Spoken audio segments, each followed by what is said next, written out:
चतुर्भुज रूपधारी धुंधकारी क्यों प्रकट हुआ?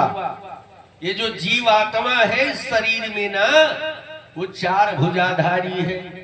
इसका प्रमाण मिलता कहां से? इसका प्रमाण है गोस्वामी जी ने सुवर्ण अक्षरों में रामचरितमानस में लिखा है ना? क्या लिखा? कहा ईश्वर अंश जीवय विनाशी, ईश्वर अंश जीव अविनाशी, ईश्वर अंश जीवय विनाशी, ईश्वर अंश जीव अविनाशी, चेतन अमल सहज सुख राशि, चेतन अमल सहज सुख राशि। मैं निवेदन करूं सज्जनों, माताओं, बहनों, ईश्वर अंश, ये जीवात्मा क्या है?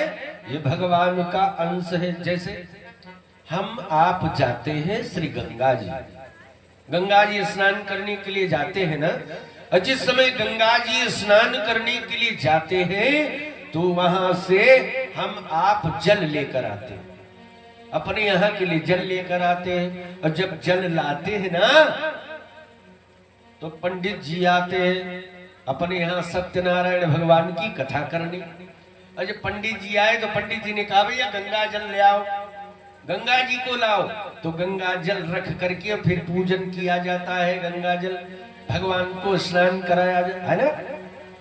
क्यों?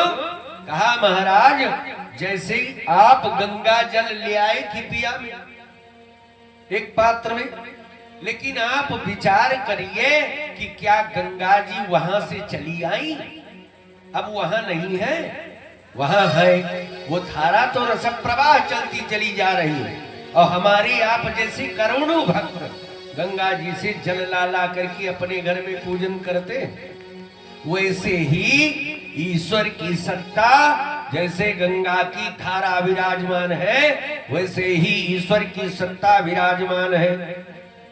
और हम आप क्या है? उसी में से जल एक एक बूंद, दो दो बूंद सब में समाहित है, और सब में है कि नहीं?